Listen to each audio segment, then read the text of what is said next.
नाज़रीन, खबर अब तफसील से। मरकज़ी वज़ीर ख़ारजा एस जयशंकर ने आज उत्तर प्रदेश के वाराणसी में G20 तरक्याती वज़ीरों की मीटिंग के मकाम पर डेलीगेट्स का इस्तकबाल किया। गुज़िश्ता इतवार से शुरू हुआ यह इवेंट 13 जून तक जारी रहेगा। वज़ारत ख़ारजा के मुताबिक यह मीटिंग हिंदुस्तान की G20 सदारत के एक हिस्से के तौर पर मुनक़्क़िद की जा रही है। एस जयशंकर 11 से 13 जून के दरमियान मुनक़्क़िद होने वाली G20 तरक्याती वज़ीरों के इजलास की सदारत करेंगे और इस मीटिंग में तकरीबन 200 डेलीगेट्स के हिस्सा लेने की उम्मीद है। इस मौके पर आज वज़ीर आज़म नरेंद्र मोदी ने वीडियो कॉन्फ्रेंस के ज़रिए डेलीगेट्स का खैर मकदम किया और इस मीटिंग से खिताब करते हुए वज़ीर आज़म नरेंद्र मोदी ने डेलीगेट्स को पैगाम दिया कि वे सिर्फ कमरे में ना रहें बल्कि काशी का दौरा करें और साथ ही काशी का तजुर्बा भी लें। इसके अलावा PM मोदी ने कहा कि मैं मदर ऑफ डेमोक्रेसी के कदीम तरीन शहर में आप सभी का इस्तकबाल करता हूँ। बीजेपी के कौमी सदर JP नड्डा हिमाचल प्रदेश के 3 रोज़ा दौरे पर हैं। इस दौरान JP नड्डा दीगर जलसों और रैलियों के जरिए अगले साल होने वाले लोकसभा चुनाव के लिए हिकमत अमली तैयार करेंगे। इसी कड़ी में आज बीजेपी के कौमी सदर JP नड्डा ने हिमाचल प्रदेश के कांगड़ा में एक जलसा आम से खिताब किया। इस दौरान उन्होंने मुखालफिन पर तंज करते हुए कहा कि बीजेपी को छोड़कर बाकी तमाम पार्टियां इख्तदार में आने के लिए किसी भी तरह का समझौता करने के लिए तैयार हैं। आज तो CPM और कांग्रेस भी हाथ मिला लेते हैं, कहाँ गए इन दोनों के ख्यालात, लेकिन बीजेपी ऐसी नहीं है। ये याद रखने वाली बात है, ये अकेली देश में एक ऐसी पार्टी है जो वैचारिक निष्ठ है, विचारों पर चलने वाली पार्टी और विचारों के लिए काम करने वाली पार्टी। बाकी सभी पार्टियां विचार शून्य हो चुकी हैं। सत्ता के लिए, कुर्सी के लिए, किसी भी किस्म का समझौता करने के लिए तत्पर। आज मुझे कई बार हंसी भी लगती है और आश्चर्य भी लगता है। कांग्रेस पार्टी और CPM दोनों हाथ मिलाकर के चुनाव में उतरते हैं। कहां चली गई आपकी वैचारिक विचार? लेकिन भारतीय जनता पार्टी अकेली पार्टी है। अगर हमने 1952 जनवरी में कहा एक देश में 2 निशान, 2 विधान, 2 प्रधान नहीं चलेंगे, तो 2019 में 6 अगस्त को मोदी जी ने धारा 370 को धाराशाही कर दिया और धारा 370 को समाप्त करके भारत को एक रूप में पिरो दिया, यूनिफिकेशन कंप्लीट कर दिया। सूरजमुखी के बीज के लिए MSP का मुतालबा करते हुए कुरुक्षेत्र में महापंचायत के इनेकाद के बाद किसान शहर की सड़कों पर उतर आए हैं। किसानों ने कुरुक्षेत्र दिल्ली नेशनल हाईवे 44 पर जाम लगा दिया है। ये हाईवे मुल्क की राजधानी नई दिल्ली को पंजाब, हिमाचल और जम्मू कश्मीर से जोड़ता है। आपको बता दें कि हरियाणा के कुरुक्षेत्र में पीपली अनाज मंडी में किसान एहतजाज कर रहे थे। यहाँ सरकारी अफसरान के साथ किसानों की बातचीत भी चल रही थी, लेकिन इसका कोई नतीजा नहीं निकल सका, जिसके बाद नाराज़ किसानों ने नेशनल हाईवे 44 पर जाम लगा दिया। वहीं किसानों के एहतजाज में राकेश टिकैत भी शामिल हैं। राकेश टिकैत ने कहा कि हमने हाईवे जाम नहीं किया है, हम तो केवल यहाँ बैठे हैं। नेशनल हाईवे जाम करना ठीक नहीं है। उन्हें छोड़ दो किसानों को, इनसे बातचीत शुरू कर लो, MSP पर खरीद शुरू करवा दो ही तो सवाल है। भाई पुलिस रोक रही है, ये तो वहीं बैठ जाते जहाँ पुलिस रोकती। अब यह पुलिस ने रास्ता दिया खोल के, लगा नहीं आगे चले जाओ, आगे चले जाओ। आ जाए प्रशासन आओगा, कोई ना कोई बात करेगा, यहाँ की कमेटी से बात कर ले। कर्नाटक में जीत के बाद अब कांग्रेस ने मध्य प्रदेश विधानसभा चुनाव के लिए कमर कस ली है। मध्य प्रदेश में इस साल के आखिर में विधानसभा चुनाव होने हैं। इसी कड़ी में आज कांग्रेस की कौमी जनरल सेक्रेटरी प्रियंका गांधी वाड्रा ने जबलपुर से चुनावी बिगुल फूंक दिया।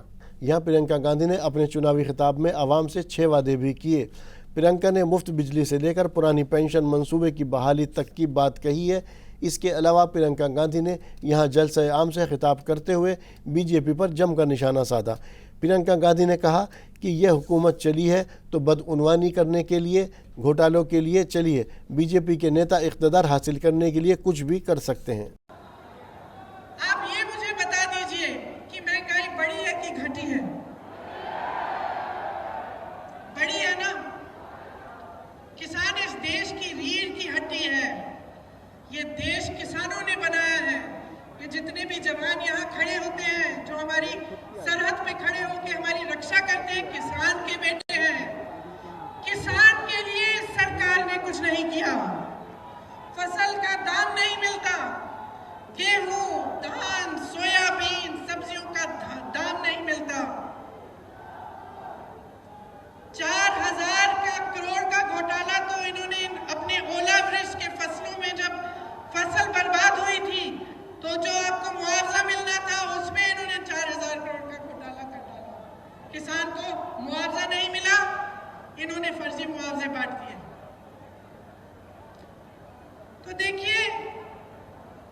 किसान हो, चाहे मेरी आदिवासी बहन भाई हो, जिनके खिलाफ अत्याचार बढ़ रहा है, जिनको कोंदो गुटकी और अन्य उपज का दाम नहीं मिलता, जिनको वन अधिकार नहीं मिलता, चाहे मेरी बहनें हो, चाहे प्रदेश के नौजवान हो, किसी के लिए कुछ नहीं हो रहा है। ये सरकार चली है तो घोटालों के लिए चली है, भ्रष्टाचार करने के लिए चली है, और जैसे हमने भाजपा के नेताओं को पूरे देश भर में देखा है, सत्ता के लिए कुछ भी कर डालेंगे। मुझे अफसोस है कि मध्य प्रदेश के हमारे भी कुछ ऐसे नेता थे जो सत्ता की वजह से छोड़ के चले गए, अपनी विचारधारा भूल गए। राजस्थान के वजीर आला अशोक गहलोत अवामी फलाह बहबूद के प्रोग्राम में हिस्सा लेने के लिए राजस्थान के बांसवाड़ा पहुंचे। यहां सीएम अशोक गहलोत ने ईडी, सीबीआई, आईटी को लेकर बीजेपी पर निशाना साधते हुए कहा कि बीजेपी के सियासी बॉस ईडी, सीबीआई, आईटी इन सबको धमकियां देकर हर जगह भेजते हैं, वे इनको फहरिस्त देकर भेजते हैं कि ये गलत है। सीएम अशोक गहलोत ने आगे क्या कुछ कहा, आइए सुनते हैं। इनकम टैक्स, ये तमाम पॉलिटिकल बॉसेज जो है बीजेपी के, वो इनको धमका करके बेचते हैं, सब जगह लिस्ट देके बेचते हैं। वो गलत है। अगर वो खुद आए, मान लीजिए, तो ये इतनी अच्छी एजेंसी हैं देश के लिए, इनकम टैक्स, ईडी, सीबीआई, ये हमारी प्रीमियर एजेंसी हैं देश की, मानी हुई एजेंसी है, प्रतिष्ठित एजेंसी है, जो अपना काम ईमानदारी से करे, बेईमानों को पकड़े, जेल भेजे, हमें खुशी होगी, हम स्वागत करेंगे। और जहाँ चुनाव होते हैं वहाँ बीजेपी के पॉलिटिकल बॉसेज जो हैं, इनको लिस्ट देके भेजते हैं, जाइए इनमें से आप ट्राई करो कहाँ आप घुस सकते हो अंदर। ये जो तरीका है ये बिल्कुल गलत है। ये चुनाव जीतने के लिए आप तंग करो सरकारों को, उनके मिलने वालों को। बेचारे बेकसूर लोग मारे जाते हैं कई बार। तो एक बार और 6 जगह छापे डाल दिए थे जब हमारे यहाँ क्राइसिस आया था पॉलिटिकल, एक साल में छापे डाल दिए। जिन होटल में हम लोग रुके हुए थे वहाँ छापा नीचे पड़ रहा था। ये जो तरीका है, ये तरीका मैं समझता हूँ उचित नहीं है, और वक्त आ गया इनको खुद को मना कर देना चाहिए एजेंसियों को। हम गलत किसी के लिए घर में नहीं घुसेंगे गलत तरीके से। लव जिहाद का मामला काफ़ी ज़ेरे बहस है। वहीं इस मामले पर अब आरएसएस नेता इंद्रेश कुमार की तरफ से बड़ा बयान आया है। आरएसएस नेता इंद्रेश कुमार ने कहा कि आज मोहब्बत के नाम पर हवस का कारोबार चल रहा है, मोहब्बत को दागदार किया जा रहा है। हम मोहब्बत के नाम पर धोखाधड़ी और तशद्दुद की मजम्मत करते हैं। आरएसएस नेता इंद्रेश कुमार ने आगे क्या कुछ कहा, आइए सुनते हैं। लव जो है, प्रेम जो है, ये एक बड़ी सुपर सोच है।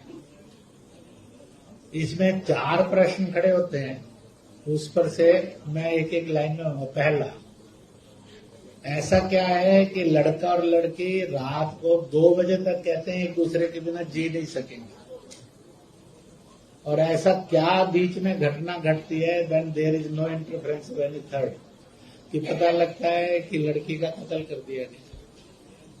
सचमुच में ये प्यार है या वासना है? Nation should think of that. दूसरी बात, लड़के लड़की में प्रेम होता है, किसी भी जात मजहब के। प्रेम होने के बाद जब बात खुलती है तो पता लगता है कि लड़के की ओरिजिनल आइडेंटिटी दूसरी थी। तो क्या धोखे में रखकर पार्टनर से प्रेम करना ये प्रेम है या फ्रॉड है या वासना है? तीसरी बात, जब पता भी लग गया कि मजहब ये और ये है, हमने जब हिंदुस्तान के लोकतंत्र में सेक्युलरिज्म में तय किया है मजहब नहीं सिखाता बस वैर करना, तो ऐसा क्या घटता है कि वो उसको कहता है कि यू चेंज योर आइडेंटिटी।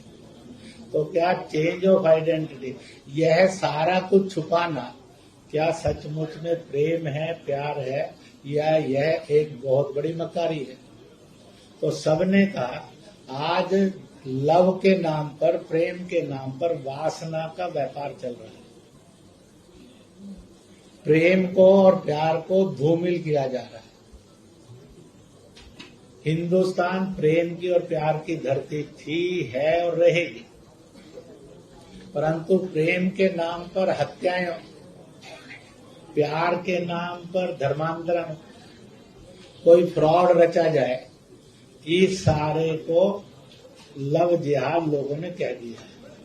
हमारा कहना है कि प्रेम को प्रेम रहने देना चाहिए, उसकी आड़ में फ्रॉड हो, मक्कारी हो, वासना और हिंसा हो, इसकी हम घोर निंदा करते हैं।